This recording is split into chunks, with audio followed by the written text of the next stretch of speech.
Oke, selamat datang di pembahasan mendalam kita. Anda ngirimin kami sebuah video yang, wah, jujur aja luar biasa. Di permukaan sih kelihatannya cuma rekaman pejabat publik. Kayaknya Kang Deddy Mulyadi ya, lagi belusukan gitu. Tapi kalau kita bedah lebih dalam, ini kayak kelas gratis tentang cara nyelesain masalah di lapangan. Langsung, tanpa filter. Persis. Ini bukan rapat di ruangan ber-AC kan? Ini realitas di mana ya semuanya campur aduk. Dalam satu video pendek kita lihat dia berhadapan sama bangunan liar, terus sengketa tanah. Iya, iya. Bahkan ada rumah angker yang katanya ada penunggunya, sampai akhirnya ke puluhan PKL yang kumuh. Jadi spektrum masalahnya tuh lengkap banget. Dan tugas kita di sini, khusus untuk Anda, adalah ngebongkar strateginya. Kenapa kok untuk satu masalah dia bisa tegas banget, tapi di masalah lain dia malah negosiasi soal hal-hal mistis? Kita bakal lihat gimana hukum formal ketemu sama ekonomi informal. Birokrasi ketemu kepercayaan lokal. Ayo kita mulai dari yang paling awal, yang paling lugas. Ya, adegan pembukanya itu langsung to the point. Dia datang ke satu lokasi, lihat deretan warung, dan tanpa basa-basi langsung nunjuk, ini tanah pemerintah.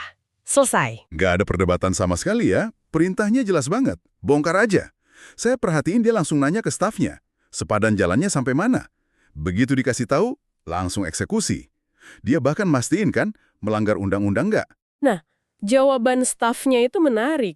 Stafnya bilang, enggak. Maksudnya bukan bangunannya legal ya, tapi pemerintah nggak melanggar hukum kalau langsung menertibkan bangunan liar di tanah negara. Ini kan penegasan otoritas yang paling dasar. Dan di sini kita lihat strategi pertamanya, kalau aturan jelas, pelanggarannya terang-terangan, pendekatannya itu shock and awe.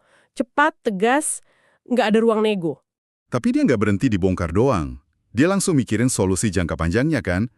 Dia minta stafnya buat nandain batas tanah pemerintah pakai pilok, cat semprot itu. Terus dia pesan sesuatu yang lebih permanen. Nah, ini detail kuncinya. Dia bilang pesan patok. Patok beton yang ada tulisan DMJ, daerah milik jalan. Kenapa ini penting? Karena dia lihat akar masalahnya itu satu, pembiaran. Batas yang nggak jelas bikin orang ngerasa ya udah boleh aja bangun di sini. Dengan masang patok fisik yang permanen, tujuannya bukan cuma penggusuran sesaat, tapi mengembalikan tanda batas yang jelas biar nggak keulang lagi. Ini upaya mengubah kebiasaan. Oke, jadi ini pendekatan yang sangat hitam putih. Aturan dilanggar, aturan ditegakkan, batas diperjelas. Cukup sederhana ya. Tapi kemudian cuma beberapa meter dari situ, situasinya langsung berbalik 180 derajat. Betul sekali. Tiba-tiba dia hadap-hadapan sama seorang ibu yang ngeklaim tanah tempat tiang telepon itu punya dia. Dan si ibu ini serius, dia bilang punya sertifikatnya. Nah, di sini ceritanya langsung jadi abu-abu. Udah bukan lagi soal bangunan liar di tanah negara, tapi potensi sengketa hak milik pribadi. Sempat ada perdebatan kecil kan di situ? Si ibu kekeh batas tanahnya lewat tiang telepon, sementara staf patokannya saluran air. Dan coba perhatikan gimana pendekatan si pejabat ini berubah total. Dia nggak lagi teriak, bongkar, atau pindahin. Dia justru nanya, mana sertifikatnya? Dia lihat dokumennya, dia dengerin argumen si ibu. Ini momen transisi yang penting banget. Jadi dari eksekutor yang tegas, dia mendadak jadi mediator gitu ya. Tepat, ini strategi kedua yang kita lihat. Pas situasinya abu-abu, menyangkut hak pribadi yang dilindungi hukum, kecepatan bukan lagi prioritas. Keadilan dan kepastian hukum yang jadi nomor satu. Keputusannya itu nunjukin hal itu. Dia bilang, besok panggil BPN aja, biar tertib semuanya. Dia nggak mau ambil resiko salah langkah. Dia milih jalur formal, diserahin ke institusi yang berwenang. Perannya geser, dari penegak aturan jadi fasilitator. Oke, jadi dari aturan besi kita pindah ke jalur hukum. Masuk akal. Tapi kalau saya bilang situasi berikutnya lebih aneh lagi, mungkin Anda nggak akan percaya. Sejauh ini kan masih logis ya. Tegas pada aturan, hati-hati pada hak milik. Tapi yang terjadi selanjutnya, jujur aja, saya sama sekali nggak nyangka. Mereka nemuin bangunan tua yang disebut rumah hantu. Iya, bekas rumah makan legendaris yang sekarang udah nggak kerawat. Letaknya di tikungan tajam yang disebut jalur Texas. Mungkin karena saking bahayanya ya. Kondisinya emang serem sih. Kumuh dan lokasinya itu strategis sekaligus bahaya. Kalau pejabat biasa mungkin mikirnya robohkan aja demi keamanan. Tapi bukan itu yang dia pikirin. Dia justru punya ide lain. Sewa tempat itu buat dijadiin pos polisi. Tujuannya biar nggak angker lagi dan bisa ningkatin keamanan di tikungan itu. Terus dari dalam bangunan kosong ini muncullah seorang bapak tua yang dipanggil Aki. Sepertinya penjaga tempat itu. Awalnya saya pikir negosiasinya bakal soal uang sewa, tapi ternyata salah besar. Dia mulai ngomongin soal Prabu Siliwangi. Nah, disinilah semua buku panduan birokrasi jadi nggak berguna. Tiba-tiba kita nggak lagi ngomongin penataan ruang. Kita masuk ke alam pikiran si Aki ini, di mana ada keraton, ada amanat leluhur, ada ujian. Si Aki nggak bicara soal harga sewa per meter persegi. Dia bilang, iya teh di amanatan, ini adalah amanat. Dia juga nyebut ada ular besar di sana, dan tempat itu adalah gapura kerajaan. Ini negosiasi paling surreal yang pernah saya lihat. Gimana coba, sebagai pejabat publik, Anda ngerespons orang yang bilang bangunan bobrok ini gerbang kerajaan gaib? Disinilah kita lihat strategi ketiga, negosiasi budaya. Sang pejabat ini harus ngelepas jubah birokratnya. Dia nggak ngetawain atau nggak baikan kepercayaan si Aki. Kalau dia lakuin itu, negosiasi pasti buntu. Sebaliknya, dia justru masuk ke dalam narasi si Aki, dia validasi cara berpikirnya. Waktu si Aki nyebut soal karaton, pejabat itu ngerespon dengan cerdas, tah ayeuna urang jieunkeun karaton di dieu nu alus. Artinya, nah sekarang kita buatkan istana yang bagus di sini. Dia ikut main di dunianya si Aki. Nggak dibantah, tapi malah ditawarin buat bangun keraton yang lebih baik. Luar biasa. Terus masuk ke tawar-menawar harga, dan ini juga jadi personal banget. Sangat personal. Tawaran awal 15 juta kan ditolak sama si Aki. Akhirnya sepakat di angka 40 juta setahun. Tapi yang lebih penting adalah buat apa uang itu? Uang itu bukan cuma uang sewa. Tiba-tiba uang itu jadi solusi masalah hidup si Aki. Dia ngomong terus terang, aing kudu mayar hutang, saya harus bayar utang di bank. Dia juga cerita istrinya udah meninggal dan dia pengen nikah lagi. Jadi, kesepakatan 40 juta itu bukan cuma buat sewa rumah hantu, tapi juga buat lunasin utang dan modal nikah lagi buat si Aki. Ini penyelesaian masalah yang manusiawi banget. Holistik ya. Kesepakatannya pun indah. Tempat itu bakal dibersihin, dibangun ulang, tapi si Aki boleh tetap tinggal di sana. Bahkan, dia diizinin dagang kelapa atau makanan lain. Dan ada satu syarat unik dari pejabatnya. Anu tuh menang mah dagang harga diri. Yang dilarang itu menjual harga diri. Ini solusi yang nyentuh level kemanusiaan paling dasar. Bukan cuma transaksi properti. Dia nyelesain masalah tata ruang, keamanan, sekaligus masalah personal warganya dalam satu nego. Oke, setelah semua drama personal tadi, tantangan terakhirnya justru yang paling besar skalanya. Dari negosiasi sama satu Aki yang unik, sekarang rombongan ini dihadapkan sama deretan lebih dari 60 warung kumuh di atas tanah desa. Gimana caranya dia bisa nyelesain masalah 60 pedagang sekaligus? Nah, ini tantangan yang beda lagi. Ini bukan soal satu bangunan atau satu sengketa, tapi soal menata sebuah ekosistem ekonomi informal. Kalau menggusur 60 warung begitu aja, bisa jadi kerusuhan sosial kan? Disinilah kita lihat strategi keempat yang paling komprehensif, penataan sistemik. Dia nggak lagi negosiasi satu persatu ya. Dia langsung kumpulin para pedagang dan nawarin semacam paket solusi gitu. Tepat, rencananya sangat terstruktur dan dia nyampainnya jelas banget. Langkah pertama, dia tegasin, semua warung yang ada sekarang akan dibongkar total, tanpa terkecuali. Ini biar areanya rapi total. Wah, itu pasti kedengarannya serem ya buat para pedagang. Kehilangan tempat usaha. Tentu. Tapi kemudian datang langkah kedua yang krusial. Setiap pedagang yang terdata bakal dikasih uang bekal 1 juta rupiah. Dia nyebutnya uang buat istirahat di rumah selama pembangunan. Ini bukan cuma kompensasi, ini jaring pengaman sosial yang konkret. Jadi ketakutan mereka reda. Oh, oke. Jadi mereka dibongkar tapi dikasih pegangan dulu. Terus selanjutnya apa? Langkah ketiga itu visinya. Area kumuh itu bakal dibangun ulang jadi warung-warung baru yang seragam, rapi, dan tertata. Dia ngejual mimpi tentang area komersial yang jauh lebih menarik. Dan terakhir, langkah keempat, formalisasi. Warung-warung baru itu statusnya jadi aset milik desa dan para pedagang bakal nyewa secara resmi ke desa. Ini kan jadi sumber PAD baru buat desa dan pedagang juga dapat kepastian status. Jadi ini bukan penggusuran ya, tapi lebih ke program redevelopment skala mikro. Ya, program pemberdayaan ekonomi mikro yang terintegrasi. Logika yang dia sampaikan ke pedagang itu kuat banget. Dia bilang, lamun dirapikan, ditata warung-warungna bakal rame. Kalau dirapikan dan ditata, warungnya bakal rame. Dia yakinin mereka kalau ini tuh bukan buat merugikan, tapi justru buat ningkatin pendapatan mereka. Ini mengubah paradigma dari penggusuran jadi investasi bersama, solusi jangka panjang. Jadi kalau kita rangkum, dari satu perjalanan singkat ini kita ngelihat ada 4 playbook yang beda ya, untuk 4 masalah yang beda. Dimulai dari eksekusi aturan yang tegas tanpa kompromi, Betul, untuk pelanggaran yang jelas. lalu beralih ke mediasi yang ngedepanin proses hukum pas berhadapan sama hak milik pribadi. Terus masuk ke negosiasi budaya yang super personal, di luar nalar birokrasi, buat ngadepin situasi unik yang ada kepercayaan lokalnya. Atas sebuah wilayah itu bukan pekerjaan satu dimensi ya, nggak ada satu kunci buat semua pintu. Sama sekali nggak. Keefektifannya justru ada di kemampuan buat ganti topi dengan cepat. Kapan harus jadi eksekutor yang dingin, kapan harus jadi mediator yang sabar, kapan jadi negosiator budaya yang empatik, dan kapan jadi perencana strategis. Kemampuan membaca situasi dan yang lebih penting, membaca manusianya. Itu kuncinya. Dan ini ngebawa kita ke pemikiran penutup untuk Anda. Materi ini nunjukin gaya kepemimpinan yang sangat personal, sangat turun ke bawah, yang di video ini kelihatannya efektif dan cepat banget menghasilkan solusi. Tapi ini jadi munculin satu pertanyaan ya buat kita renungkan.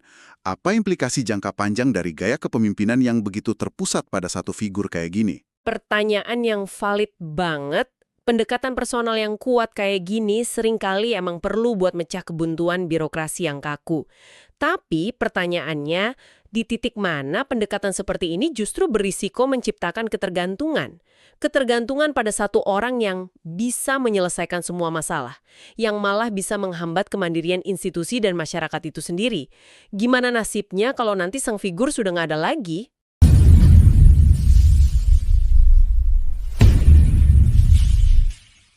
Selamat datang di Wacana. Hari ini kita akan membahas sebuah intervensi yang sangat langsung ya dan bisa dibilang cukup dramatis dalam menertibkan ruang publik. Kita akan menelaah rekaman penertiban bangunan liar dan juga warung-warung di sepanjang sempadan jalan provinsi. Tepat sekali. Dan ini memunculkan sebuah pertanyaan yang sangat fundamental bagi kita. Jadi pertanyaan utamanya adalah, apakah metode intervensi langsung seperti pembongkaran di tempat yang diiringi kompensasi dan rencana relokasi itu merupakan sebuah bentuk tata kelola yang katakanlah efektif dan pragmatis? Atau justru sebaliknya, pendekatan semacam ini kan malah melangkahi prinsip-prinsip hukum dan bisa menciptakan presiden yang berbahaya, di mana kewenangan personal seorang pemimpin bisa begitu saja mengesampingkan proses institusional yang seharusnya menjadi pelindung bagi semua warga. Nah, dalam diskusi kita kali ini, saya akan berargumen bahwa pendekatan ini adalah sebuah gebrakan tegas yang memang diperlukan. Ini adalah solusi pragmatis untuk mengatasi masalah menahun akibat pembiaran. Sebuah cara untuk mengembalikan fungsi ruang publik demi kepentingan yang lebih besar. Sementara saya akan mengambil posisi bahwa seefisien apapun kelihatannya ya, metode ini mengorbankan sesuatu yang jauh lebih fundamental, kepastian hukum. Saya khawatir ini adalah contoh bagaimana niat baik, jika tidak dibingkai oleh aturan yang jelas, justru bisa berujung pada kesewenangan. Yang gegabah, melainkan sebuah respons yang terukur terhadap sebuah penyakit kronis, penyerobotan sempadan jalan, warung-warung kumuh yang bertahun-tahun. Ini kan buah dari pembiaran sistemik. Birokrasi yang lamban, yang tidak responsif, telah membiarkan masalah ini bernanah.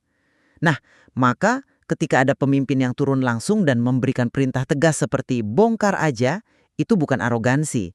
Itu adalah terapi kejut.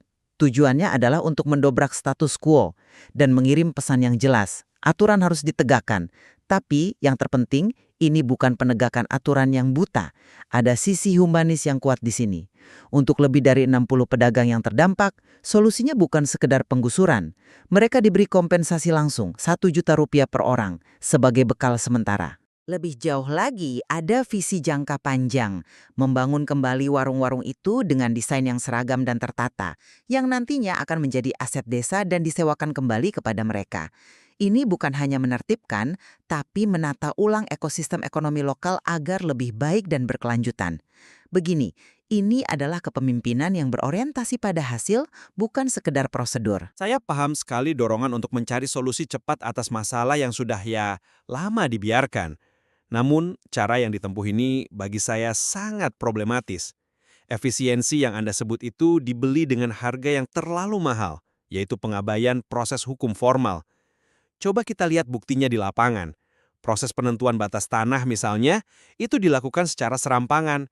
Kita saksikan sendiri dialog dengan seorang ibu pemilik lahan yang kebingungan karena batas tanahnya tiba-tiba ditentukan begitu saja, hanya berdasarkan posisi sebuah tiang telepon. Keputusan akhirnya apa? Besok panggil BPN. Badan Pertanahan Nasional. Lembaga yang seharusnya memverifikasi batas itu sebelum ada tindakan eksekusi. Ini kan membalik logika hukum. Verifikasi seharusnya jadi langkah pertama, bukan langkah terakhir untuk menenangkan warga yang sudah tegang. Lalu, ketika ada pertanyaan soal legalitas pembongkaran tanpa surat peringatan, jawabannya terlalu sederhana. Tidak melanggar karena mereka membangun tanpa izin. Padahal, hukum administrasi negara kita mengatur tahapan yang jelas untuk penertiban. Bukan keputusan instan di lapangan. Puncaknya, dan ini yang paling mengkhawatirkan buat saya, adalah negosiasi dengan penjaga bangunan tua yang disebut rumah hantu. Seluruh interaksi itu terasa seperti transaksi feodal, bukan proses pemerintahan modern. Masalah diselesaikan dengan uang tunai di tempat setelah membahas hal-hal mistis seperti Prabu Siliwangi dan masalah pribadi si penjaga. Ini menormalisasi sebuah model di mana nasib warga bergantung pada kebijaksanaan personal seorang pemimpin, bukan pada sistem hukum yang melindungi semua orang secara setara. Saya mengerti kenapa Anda sampai pada kesimpulan itu, tapi saya pikir Anda melihatnya dari kacamata legalistik yang kaku, yang klungi, yang justru menjadi sumber masalah selama ini. Anda menyebut kasus BPN itu sebagai bukti kesewenangan. Saya justru melihatnya sebagai bukti kepemimpinan yang adaptif dan solutif. Di tengah situasi yang memanas ketika ada keraguan, pemimpin di lapangan tidak memaksakan kehendaknya. Ia justru memilih jalan yang benar, baik untuk memastikan besok kita datangkan BPN. Itu bukan bukti arogansi, itu adalah deeskalasi konflik yang cerdas. Ia menunjukkan fleksibilitas. Kelambatan birokrasi yang Anda bela itulah yang membuat 60 lebih pedagang itu hidup dalam ketidakpastian dan kekumuhan selama bertahun-tahun. Terapi kejut ini yang diiringi dengan kompensasi tunai langsung adalah bentuk pertanggungjawaban. Ini adalah pengakuan bahwa negara telah lalai dan sekarang negara hadir dengan solusi nyata, bukan sekedar surat peringatan yang mungkin akan berakhir di laci tanpa tindak lanjut. Tujuannya bukan menghukum, tapi menata demi masa depan yang lebih baik. Tidakkah ini lebih manusiawi daripada membiarkan mereka terus berada dalam kondisi kumuh hanya karena kita ingin mengikuti setiap titik koma dalam prosedur birokrasi yang sering kali mandek? Tunggu dulu. Ini poin yang krusial. Anda menyebutnya fleksibilitas, saya menyebutnya ketidakpastian hukum. Coba bayangkan, Anda adalah ibu pemilik lahan tersebut. Tiba-tiba properti Anda diukur secara visual dan patok siap ditancapkan, baru setelah Anda protes dan situasi menjadi tegang, muncul solusi panggil BPN besok. Bagaimana kalau ibu itu tidak cukup berani untuk protes? Atau bagaimana jika pemimpin di lapangan hari itu sedang tidak dalam suasana hati yang fleksibel? Sistem hukum dan prosedur administrasi itu dibangun justru untuk menghilangkan variabel suasana hati atau kebijaksanaan personal dari pengambilan keputusan yang menyangkut hak dasar warga, seperti hak milik. Prosedur seperti surat peringatan, mediasi, dan verifikasi data oleh lembaga berwenang itu bukan sekedar formalitas birokrasi loh. Itu adalah sabuk pengaman. Sabuk pengaman yang memastikan bahwa negara dengan segala kekuasaannya tidak bertindak sewenang-wenang terhadap warganya yang paling lemah sekalipun. Terapi kejut yang Anda anjurkan itu bisa dengan mudah berubah menjadi trauma kolektif jika tidak ada jaminan perlindungan prosedural. Efisiensi sesaat tidak sebanding dengan erosi kepercayaan publik terhadap institusi hukum dalam jangka panjang. Oke, saya paham kekhawatiran Anda tentang preseden. Tapi mari kita beranjak ke contoh yang lebih ekstrim yang menurut Anda adalah titik terlemah argumen saya. Negosiasi dengan aki penjaga rumah hantu. Saya justru melihat ini sebagai puncak dari kecerdasan sosial dan kepemimpinan adaptif. Coba bayangkan situasinya. Anda berhadapan dengan seorang individu yang hidup dalam realitasnya sendiri, berbicara tentang hal-hal mistis, punya masalah ekonomi yang nyata seperti utang, dan secara psikologis mungkin rapuh. Apa Anda pikir pendekatan formal dengan mengirim surat dari kantor kecamatan akan efektif? Ya tentu tidak. Itu hanya akan menciptakan konflik tanpa akhir. Pemimpin di lapangan melakukan sesuatu yang brilian. Ia masuk ke dalam dunia sang Aki. Ia dengarkan ceritanya tentang Prabu Siliwangi, ia tunjukkan empati pada masalah utangnya, dan ia tawarkan solusi konkret yang bisa langsung dirasakan. Uang tunai untuk menyelesaikannya. Dengan melayani narasi personal sang Aki, tujuan publik yang lebih besar, yaitu menertibkan kawasan, tercapai tanpa kekerasan, tanpa konflik. Ini bukan feodalisme, ini adalah seni mengelola manusia dalam segala kompleksitasnya. Ini adalah pengakuan bahwa kebijakan publik di lapangan tidak berhadapan dengan robot, tapi dengan manusia yang punya cerita, ketakutan, dan kebutuhannya sendiri. Mohon maaf, tapi saya sama sekali tidak bisa sepakat dengan itu. Apa yang Anda sebut kecerdasan sosial, saya sebut sebagai praktek pemerintahan yang berbahaya dan tidak akuntabel. Kebijakan publik itu tidak boleh dan tidak bisa dijalankan melalui negosiasi personal yang didasarkan pada hal-hal irasional. Ini membuka kotak Pandora. Kita sedang menormalisasi bahwa aset negara atau sengketa lahan bisa diselesaikan dengan transaksi tunai di tempat, tanpa kwitansi resmi, tanpa dasar hukum yang jelas, hanya berdasarkan dialog tentang sosok gaib dan masalah pribadi. Ini menciptakan sistem yang sangat rentan terhadap korupsi dan penyalahgunaan wewenang. Apa bedanya ini dengan seorang patron yang membagi-bagikan uang kepada kliennya untuk mendapatkan loyalitas? Ini melemahkan citra pemerintah sebagai lembaga yang rasional, transparan, dan bekerja berdasarkan aturan main yang sama untuk semua orang.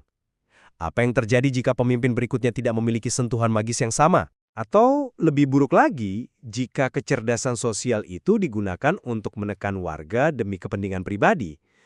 Sistem yang baik itu tidak bergantung pada kebaikan hati atau kecerdasan satu orang. Sistem yang baik adalah sistem yang kokoh karena institusi dan aturannya jelas, siapapun pemimpinnya. Anda melukiskannya seolah-olah ini adalah sebuah transaksi gelap, padahal konteksnya adalah penyelesaian masalah di lapangan yang sudah buntu. Namun, mari kita geser fokusnya ke dampak jangka panjang bagi kelompok yang lebih besar, para pedagang. Anda khawatir soal prosedur, sementara model yang ditawarkan di sini adalah visi pemberdayaan yang konkret. Mari kita bedah. Saat ini, para pedagang itu berada di lahan ilegal, statusnya tidak jelas, bangunannya kumuh dan rentan digusur kapan saja tanpa kompensasi. Rencana ini mengubah total situasi mereka. Dari area kumuh menjadi kawasan komersial yang tertata rapi dan higienis.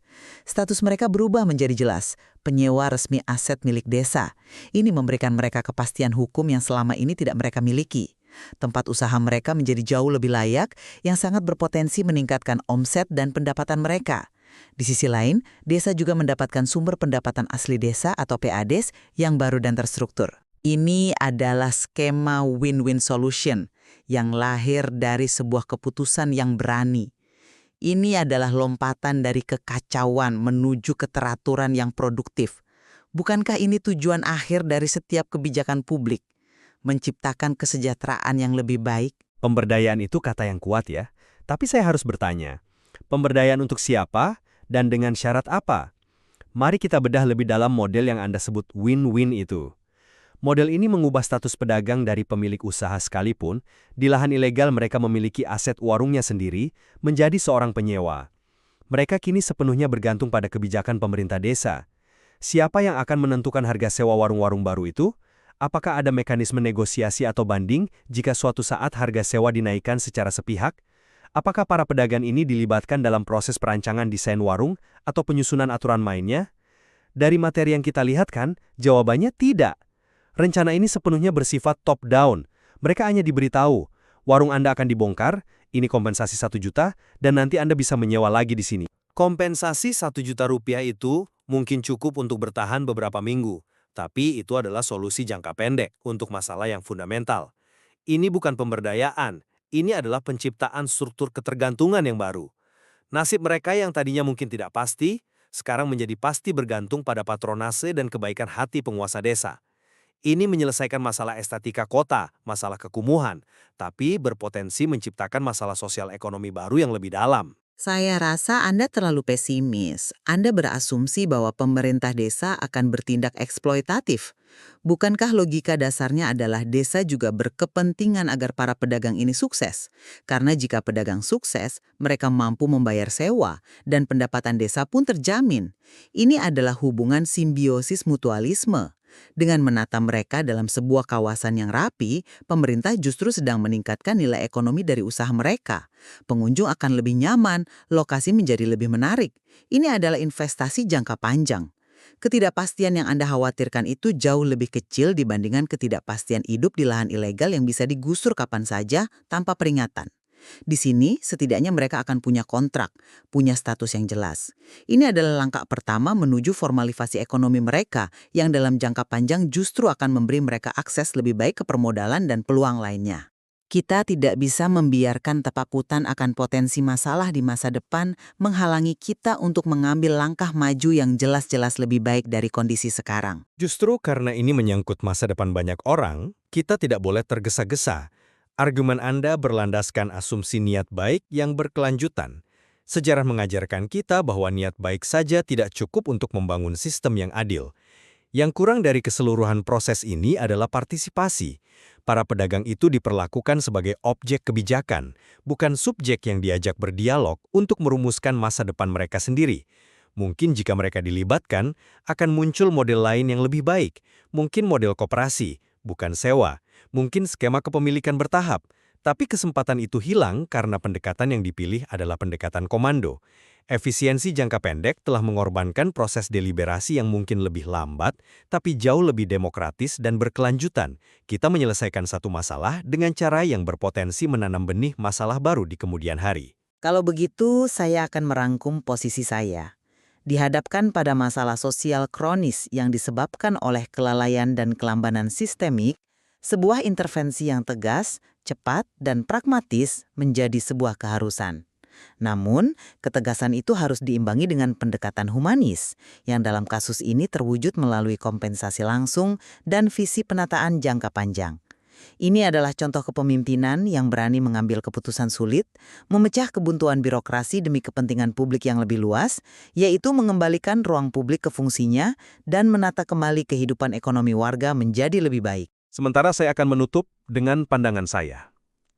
Meskipun tujuannya mulia, metode yang terlalu bersandar pada otoritas personal dan keputusan instan di lapangan sambil mengesampingkan prosedur formal pada akhirnya akan melemahkan institusi hukum itu sendiri.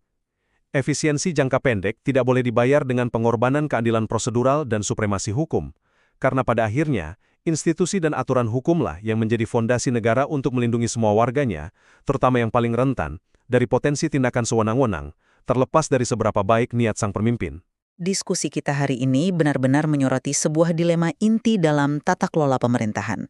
Tarik-menarik yang konstan antara kebutuhan akan tindakan cepat yang menghasilkan perubahan nyata di satu sisi, dan keharusan untuk menghormati proses hukum yang adil, transparan, dan dapat diprediksi di sisi lain. Betul sekali. Materi yang kita bedah ini adalah studi kasus yang sangat kaya tentang betapa rumitnya penerapan kebijakan di lapangan. Ini adalah titik di mana aturan formal yang tertulis di atas kertas bertemu dengan realitas sosial manusia yang penuh dengan kompleksitas, emosi, dan bahkan irasionalitas. Dan jelas, masih banyak lapisan dari interaksi ini yang layak untuk kita kaji lebih dalam di lain waktu.